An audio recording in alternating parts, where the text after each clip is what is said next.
आप लोग जो टेलीविजन पर देखते हैं, विजुअल बनाना आपको भी दे दिया जाए, ये घटना हो रही है या प्रोग्राम हो रहा है, विजुअल बना लिए, विजुअल बना लेंगे। भले उसको क्वालिटी किस एंगल में लाना है, कैसा ना, भले ही ना आए, लेकिन विजुअल तो बना लेंगे। लेकिन टेलीविजन पर जो विजुअल के साथ साथ जो एंकर बोलता है वो अपनी तरफ से नहीं बोलता।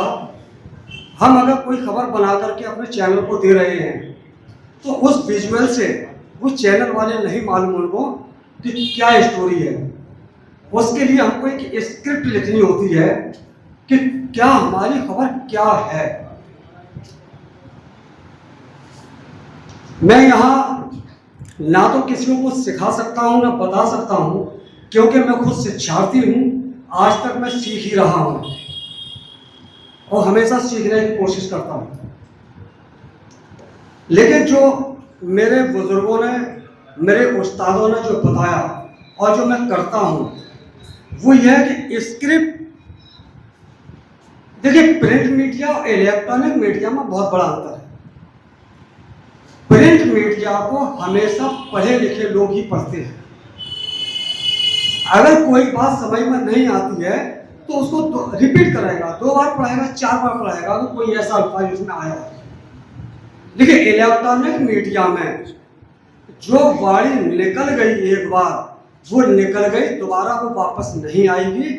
इसलिए उसमें भाषा ऐसी होनी चाहिए, बहुत सरल भाषा, उस भाषा को पढ़ा लिखा भी समझ ले और बिना पढ़ा लिखा भी आसानी से समझ ले।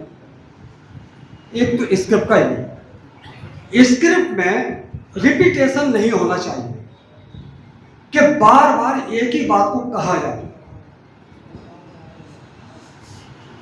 अभी हमारे अफजाल साहब ने भी स्क्रिप्ट के मामले में थोड़ा बताया था। स्क्रिप्ट में सबसे पहले होता है एंकर। एंकर ये जो हमने पूरी खबर बना ली तो उस खबर में उसका निष्कर्ष निकालते हैं, क्या है इसका निष्कर्ष। तो हम शुरू में ले आए निष्कर्ष, जिसको बोलते हैं एंकर। उस एंकर से उस खबर का पूरा खाका समझ में आ जाता है कि ये खबर क्या है और आगे क्या बताने जा रहे हैं इसमें। पीछे चलता है वॉइस ओवर। वॉइस ओवर ये है कि जो विजुअल्स चल रहे हैं, जो आपके दृश्य देख रहे हैं, ये दृश्य क्या है और जो एंकर उसको बोलता है, विजुअल्स और जो आपकी वॉइस जो एंकर बोल रहा है वो मेल खानी चाहिए। हम बात कर रहे हैं किसी टॉपिक पर, विजुअल उस पर दूसरे टॉपिक पर है, तो विजुअल भी ये देखे जाते हैं विजुअल्स हमारे किस हिसाब के हैं, उसी हिसाब की स्क्रिप्ट होती है, उसी हिसाब की बात कही जाती है। जो बात हम स्क्रिप्ट में कह रहे हैं उससे ताल्लुक रखने वाले विजुअल्स भी होना चाहिए। स्क्रिप्ट लिखते वक्त बहुत सी चीजों को हम नजरअंदाज भी करते हैं। अगर कहीं सांप्रदायिक कोई झगड़ा हो गया, हिंदू मुस्लिम वाली बात कहीं आ गई, तो हमें ये कहा कि हिंदुओं ने मुसलमानों का घर जला दिए या मुसलमानों ने हिंदुओं का घर जला दिए। बिल्कुल हकीकत हो, हम देख रहे हैं, विजुअल हैं, लेकिन हमको अपनी स्क्रिप्ट में हमें सबसे सर्वोपरि देश हित है, देश हित में क्या आवश्यक है उसका भी ख्याल रखना चाहिए। अगर हम उसको हकीकत जो है तो लोगों को देखते साथ उत्तेजना बढ़ाएगी, हमारे शहर का, हमारे प्रदेश का, हमारे देश का माहौल खराब हो सकता है। तो इसलिए वहाँ हम थोड़ा सा उसको नज़रअंदाज करके सांप्रदायिक एक अल्फाज को लेकर के सारी बात उसी में ले आते हैं, या 2 संप्रदायों के बीच सिर्फ इतना ला करके अपनी बात भी हो गई और उत्तेजना बढ़ाने से रुकावट भी हो गई। मैं स्क्रिप्ट पर एक बात बताना चाहूँगा। अब से काफ़ी वक्त पहले की बात है, मैंने ऑल इंडिया रेडियो के लिए खबर भेजी और उस खबर में सिर्फ एक का की के बस कुछ ऐसा मात्रा का फर्क रह गया था। मैंने खबर भेज दी, लखनऊ से फ़ोन आता है, लियाकत जी आपने खबर भेजी है? मैंने जी हाँ। खबर सही है? मैंने बिल्कुल सही है। आपने इसके भेजी है? बिल्कुल सही है। मैंने मेरे हिसाब से बिल्कुल सही है। आप बताइए कि सर इस लाइन को पढ़ना, जब उस लाइन को पढ़ा, जैसे फॉर एग्जाम्पल घर के अंदर, तो के की जगह को या का हो गया था, सिर्फ इतना फर्क था। तो वहां से आया कि ये बताइए अगर इसको ऐसे पढ़ दिया जाए तो क्या इमेज रहेगी संस्था की। मैंने सॉरी ये हो गया होगा, कब एक काम करिए, पहले खबरें जो फैक्स से आती थी, जब इंटरनेट का ज़माना नहीं था, समाचार लिखते थे हाथ से और फैक्स करते थे, फैक्स से जाती थी।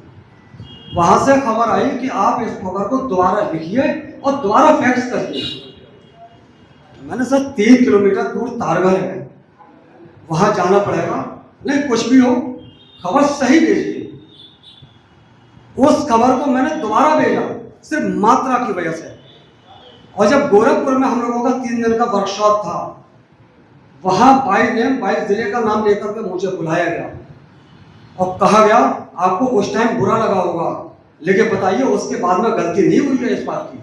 तो उस बात को हमेशा याद रखता हूं मैं इस मौके पर अपने सभी साथियों से कहना चाहूंगा, हर यूनियन में, हर समाज में, हर वर्ग में जूनियर और सीनियर का लिहाज होता है, अदब होता है। चाहे आप किसी भी विभाग में चले जाइए, चाहे वकीलों में चले जाइए या डॉक्टर में चले जाइए, लेकिन बड़े अफसोस के साथ कहना पड़ रहा है, आज जो मीडिया की गिरावट देखने को मिल रही है, उसकी एक वजह हम आप भी हैं। हम अपने जूनियर और सीनियर का लिहाज अदब भूल गए हैं। तो मैं इस तरफ भी आप लोगों से, आप लोग अभी नए आ रहे हैं, अगर इस चीज को रखेंगे, सीनियर भी आपको लाइक करेगा, आपको बैठा लेगा। आप सीनियर का अदब करेंगे, सीनियर आपको प्यार देगा, मोहब्बत देगा। और जहां प्यार और मोहब्बत मिलेगी, आपको आपके काम में सहयोग मिलेगा, उससे आप तरक्की करेंगे। और मैं ज़्यादा ना कहते हुए, क्यों वक्त बहुत कम है, काफ़ी लोग हैं और बोलने में मुझे थोड़ी प्रॉब्लम हो रही है, इसी के साथ साथ बस ये कोई काम करिए। अभी हमारे और साथियों ने जो भी बताया, सिर्फ और सिर्फ उसका निष्कर्ष जो मैंने निकाला है, आप लोगों ने जो भी समझा हो कि आप अपने काम को लगन, मेहनत और ईमानदारी से करें।